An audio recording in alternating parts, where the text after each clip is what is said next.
the rise of analytics in baseball, the effect of a good manager, sticky substances, and more.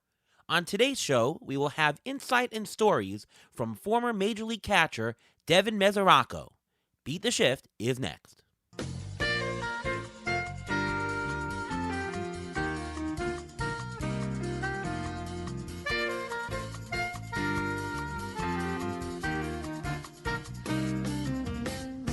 Welcome to another episode of the Beat the Shift podcast presented by Fangraphs. I am your host, Ariel Cohen, and with me as always, Ruvain Guy. How are you, Ruvain? I'm doing great. How are you doing today? I'm doing fantastic, and I'm excited to have on our next guest on the show. He spent his career playing with the Reds and with our New York Mets at the very end. Career 232 hitter with 58 career homers and 192 RBIs, a walk rate of 9%, an excellent contact rate of 80%, with a career ground ball rate of 40%. He had a tremendous 2014 season where he hit .273 with 25 homers and 80 RBI, accumulating 4.2 WAR that season. Welcome to the show, Devin Mesoraco. How are you? Good. How are you guys? You could have just left the 320. I don't think anybody would have checked that closely. That would have been a lot better. Yeah. Sorry about that. Definitely, that would have been slightly better, but fantastic career so far of yours.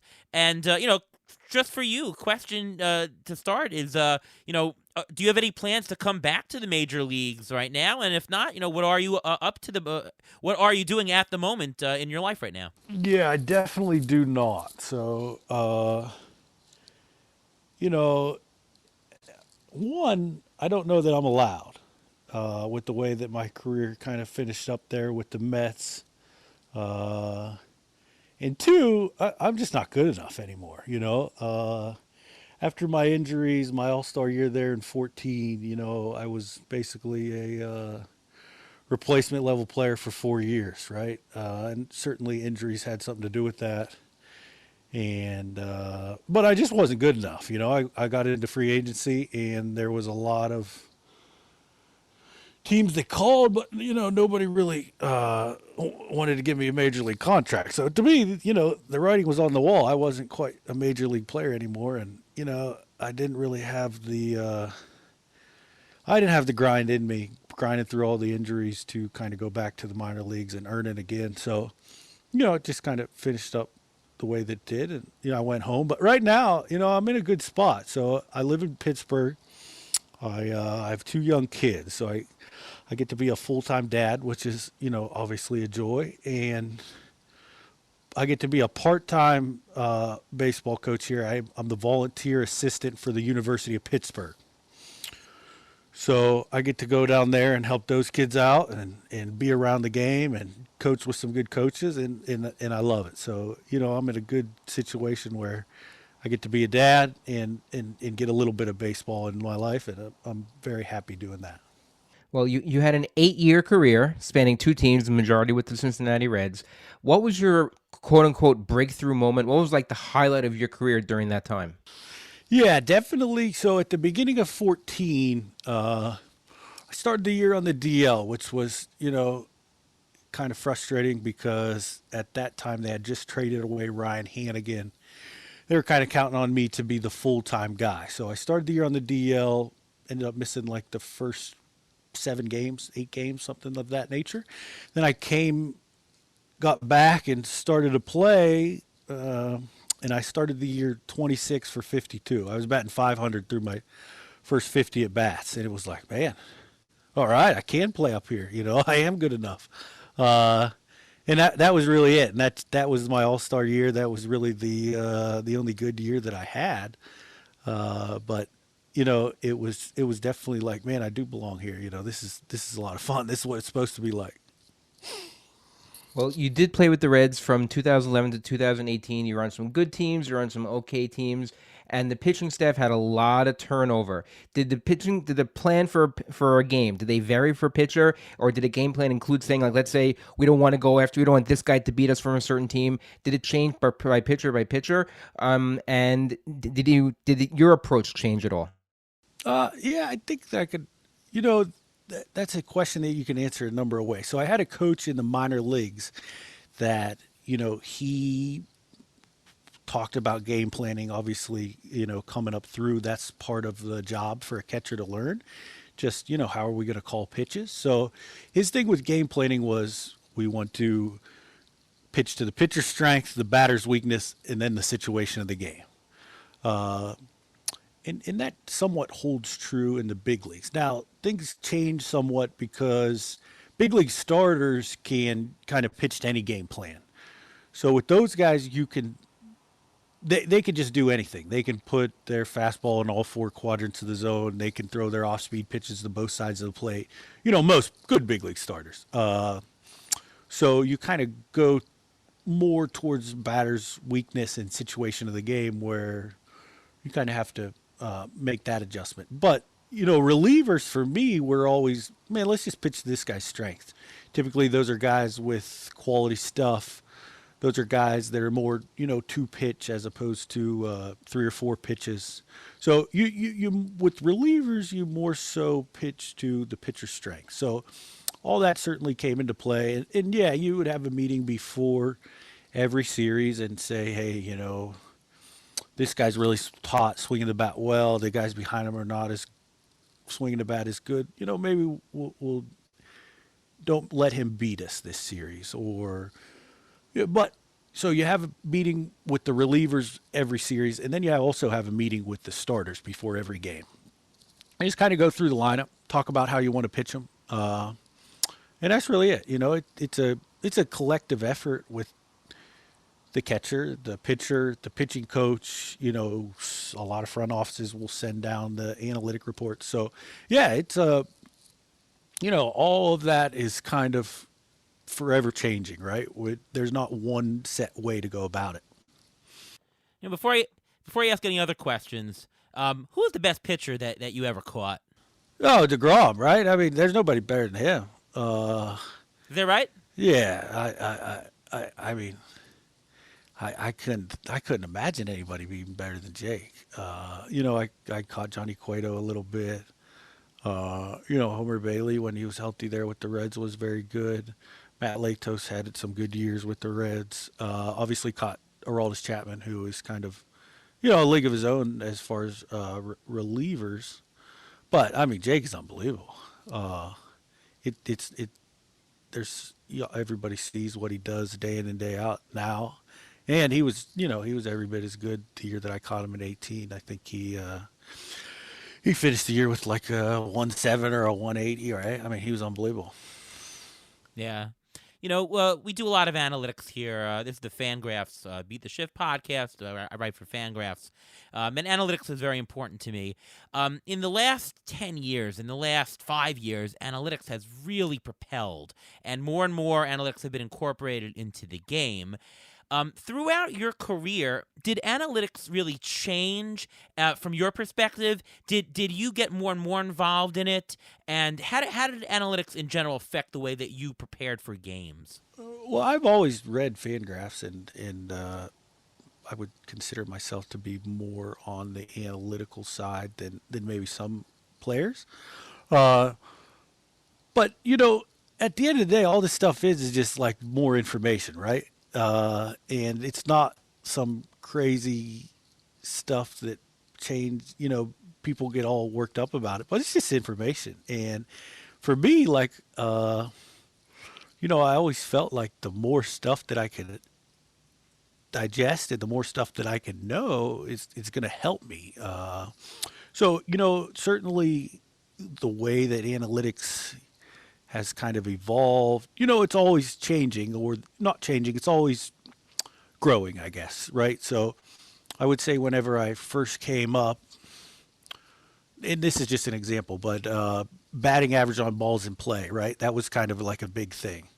And now with all the StatCast data and all of that information, it that doesn't quite mean what it used to be. I know whenever I had that stretch where I was 26 for 52 at the beginning of 2014. Oh well, his batting average on balls in play is what it is. Well, I was squaring up every dang ball that I hit. So, I would have loved to have StatCast back then because I know what I was doing. And it was like, oh, man, that would have been really cool to kind of see how many barrels I had and things of that nature. But, you know, it's always evolving. To me, it's just information. It's nothing to get scared of or get all worked up about. It's a great take. You mentioned that you're working at the University of Pittsburgh, and just as a follow up, how deep does analytics go in terms of levels? Obviously, they're incorporated in the minors, but does it go all the way to the college level? I think some colleges, right? I think some colleges definitely involved. You see more shifting. You see with certain teams, you see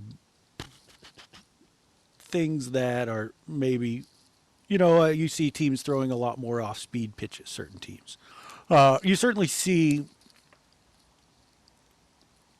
not. It's definitely not as encompassing as what it is in the major leagues, right? Like college, for the most part, I would say is more old school, more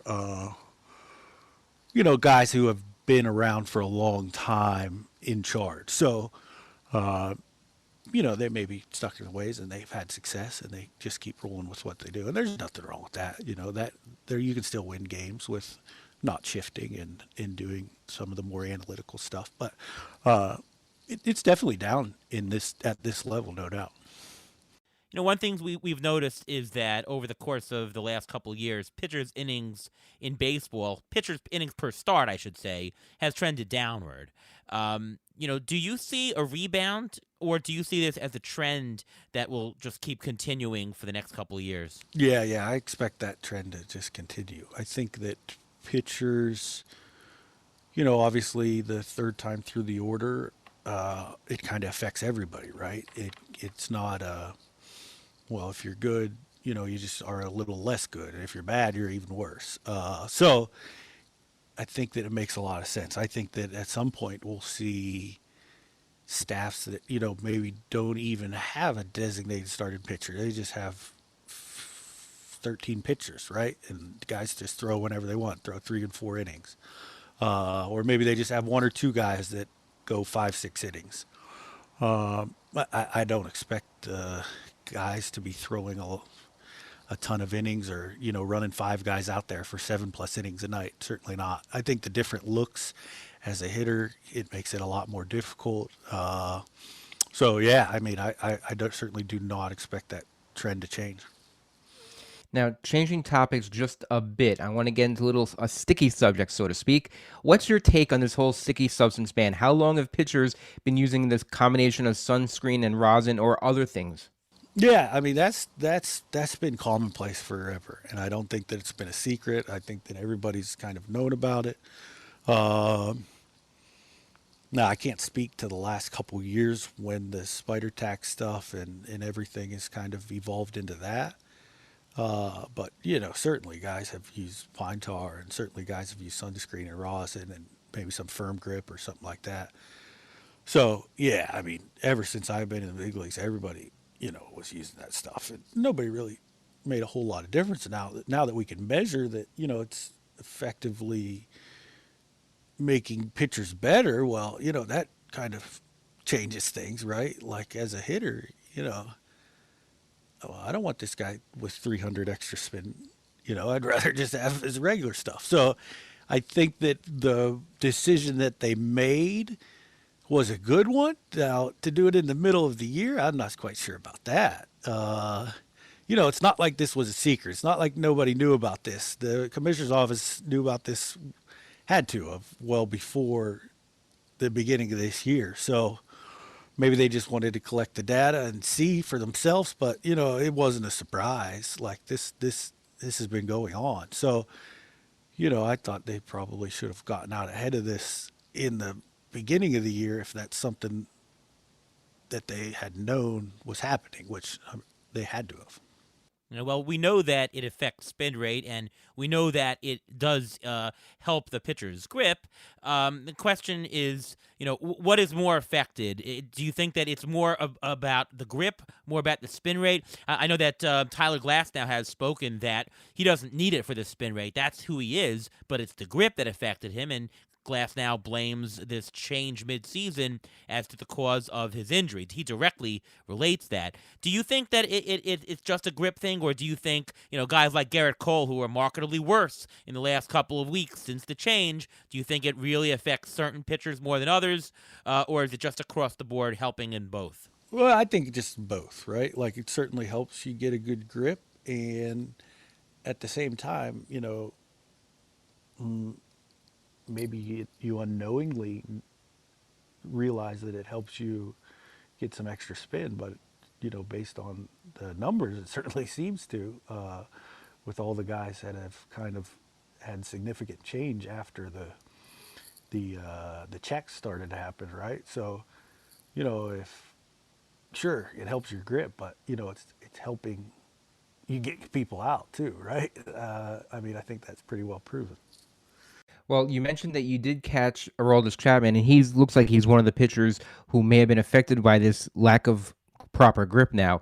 Do you think, from what you've seen, the way he's pitched recently, do you think, if you've seen him, do you think that it's affected him at all? And should MLB ban these substances totally, or should they just go back to the way it was, where they allow some sort of sticky substance? Well, so Chapman, I wanted to say if somebody would look through Chapman's career, there's always been like a spurt each season where he struggled. And it's always in a couple games in a row. I'm almost certain back to 2012, 2013, even 14, right? Like there was a 3 game stretch where he just gave it up. And so it seems like he's in one of those ruts now, right? Where he can't get anybody out. Uh, Whether he's using stuff, I have no idea. I don't really know what Chapman was or wasn't doing, or certainly don't know what he's doing now. But so I can't really say that it definitely affects him individually. I think Chapman's going to be just fine either way.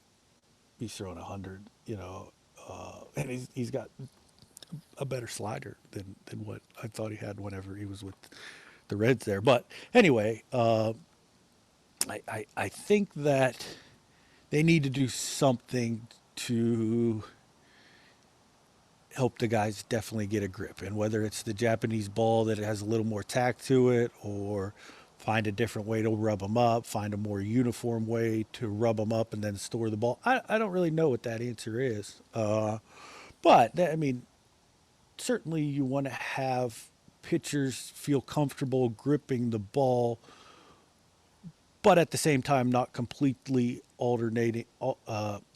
changing the way that they pitch with their spin rates and things like of that nature. So I don't know. I don't necessarily have the correct answer, but I think they need to get something that a lot of pitchers, and hopefully they get the input of actual pitchers, right? And they get the input of actual guys that are playing, and get this thing right. Now, when they actually with this ban or the checking the pitchers in place, they actually also did it for the catchers. Have you known? I don't want you to give any trade secrets away, but have catchers ever been known to do this type of thing also, to have some stuff to help their Oh pitchers yeah, along? no, that's true. Yeah, that's a fact. I would put pine tar on my shin guard, to get a grip for me whenever I was kind of steel. But yeah, there's times that I would help a pitcher out, so to speak. Yeah. Let's talk a little bit about coaches and coaching. What do you think is the biggest impact that an MLB pitching coach can make on a pitcher? Yeah, so pitching coaches, I would say that I've had guys that are good at different things. Some guys are really good at breaking down and helping a guy with their mechanics, and that can definitely help. I've had guys that are really good with game planning that can really give the pitcher, the catcher, a game plan that, hey, this is where we have to follow. This is what's going to help you, and really help you out that way. And at the same time, I've had really good pitching coaches that like are good at coaching like mentality, like the ability to just go out there and get after these guys. Uh, so I think that certain coaches are maybe really good at one area. Some can span different areas, but there's a lot of ways that you can help a guy. One other way is just like being a good communicator, right? Like when you're in the big leagues, you put a lot of pressure on yourself. You feel like I have to do this, I have to do that, and sometimes you have coaches that really don't. They don't talk to you a whole lot about how you feeling, what how's things going for you, and really gaining the pitcher's or trust or a player's trust. And that can make a big difference, just having a guy be comfortable, up there and not pressing and not trying to do too much. So there's a lot of areas that, a pitching coach or a coach in general can help a guy out. Those that I mentioned are certainly some of the ways, that I've experienced it. So, which coach or manager along the way in your career has affected you the most? And also, if I might ask, what effect does the manager of a ball club have? Especially nowadays, I would assume that a lot of the lineup detail is more coming from up above in analytics. How does a manager influence a ball club these days as well?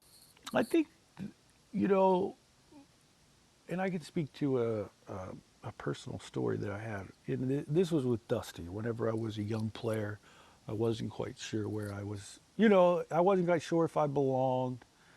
I was up and down. This might have been 2013, I think, my second year in the big leagues. And Dusty called me into the office.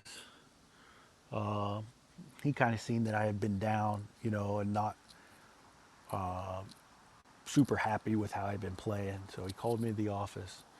This was in Pittsburgh, and Pittsburgh, I always had like 50 people there cheering me on, my family and everybody. So it was always like a bigger series for me than maybe for some. And Pirates were very good at that time. So he just called me in and said, what's going on? How are you feeling? What have you been thinking at the plate? You're doing a good job behind the plate, but we're going to need you. Like I can't see you be down on yourself or expecting somebody to pinch hit for you. Like we're in the thick of the playoff race. Like we believe in you. You're not here because you're not here just because. Like you're here because we believe that you could help us win. And that meant a lot, right? Because as a young player, you don't quite have your footing underneath you where you know that you can do it. So that night, I don't know if I started the game, but in the last inning, I was facing Mark Melanson, and Melanson at that time was, and still is a very good closer. But at that time, he was one of the best in the game.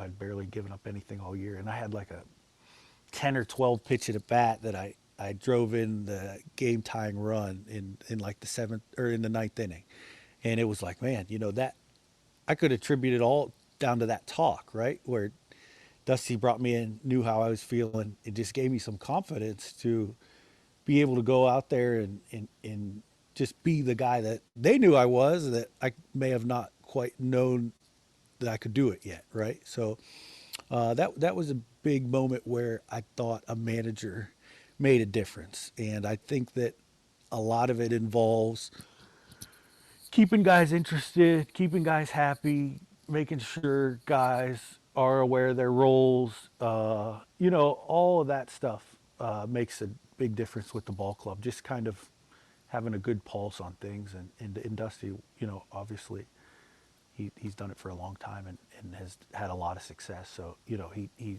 obviously is very good at what he does. Well, that's a fantastic story. To really hear the insides about, a managers can say, and great to hear that about Dusty. Now, besides the managers and besides the coaches, which player would you say you idolized the most coming up, or which one were you closest to when you came up, or when you were coming up? This is another story, but so we were playing the Yankees, and Jeter was my guy growing up, right? Derek Jeter was everybody's guy for the most part. I mean, he was he was just Derek Jeter, right? So we were in Yankee Stadium. It was either my first or second year. It was a close ball game, and we had a guy on the mound named Logan Ondrusik, and he was okay. He had like a sinker and a cutter, and he threw a little split and a little loopy curve. And we were facing Jeter, and so I think we had thrown a ball or two, and so I called time. I went out there to talk to him. Came back, and Jeter goes, "Well, what did you tell him?" And I literally couldn't get any words out of my mouth. It was like, I don't know. It was like I couldn't say anything. I went back into the dugout and I told all those guys that Jeter asked what I told him. I told him, well, this guy stinks. Just strike his ass out. But I actually didn't say that. I wish I would have said that at the time. I'm sure he would have appreciated that. But I was just completely locked up. And that was the guy. That was the guy for me. That was the one guy that got in the box, and it was like, oh, boy, that's Derek Jeter. That was pretty cool. That was really the guy that I looked up to as a kid. So, definitely him. But, obviously got to face a lot of guys that were really good players and guys that you looked up to growing up. But, yeah, definitely Jeter was that guy for me. Yeah. Who are you closest with now, as you look back? I still talk to a handful of guys that I played with the Reds. Talk to Joey probably once a month. Joey Votto, is obviously had an unbelievable career. Zach Cozart was someone I came up with, and we played together in the minor leagues and then in the big leagues a lot. So he's a good friend. Todd Frazier is another good friend. The Mets guys I talked. I did get, in the short time that I was there, I got very close with the pitching staff. And those guys, I really felt a lot of connection as far as playing, but also, off the field, playing cards, hanging out. But so I probably talk to Jake once a year, and Steven Matz, I text all the time. Say hello to Zach Wheeler every now and then. But, for the most part, everybody lives in different areas, right? Like, in baseball, you just end up texting guys especially where I'm from, right? Nobody lives in Pittsburgh. The only guy that lives here is me and Neil Walker. There ain't that many ball players from this area. So, for the most part, just keep in touch. And fans in different cities give you obviously different reactions. How do you think it was last year for the players playing without any fans in the stands? Do you think it made a difference with some players' performances? Yeah, I don't know. That's tough for me to speak to. I think that at the end of the day, when you're in the big leagues, you're a professional, right? And you know what you need to do to perform. You know what you need to do to go out there and play. Well, certainly it may have took away a little of adrenaline, for sure. I could see that being possible. But, I think that guys are taking enough pride in their work that, they're going to go out there and show up and be ready to perform either way. Well, thank you so much, Devin, for coming on the show, spending some time with us. Everyone, you can follow Devin on Twitter at @DMesoraco. Please do. Devin, you want just to tell everybody what you have going on right now in the next couple of months? Yeah, not much. I mean, the Twitter, I never had one when I was playing. I figured, it may just get me in trouble or something. But, now that I'm a coach, I got to follow all these young buck players that Pitt is looking at. So I get on there and, put a little bit of stuff out. But for the most part, I will enjoy the summer here with my family, and then we'll start up fall practices down at Pitt and, go from there. We had a good year last year. We'll see if we can do it again. All right. Well, that's the end of our show here on the Fangraphs Beat the Shift podcast. From all of us here, have a wonderful All-Star break. We'll see you on the other side in our regular spot next week. See you next time.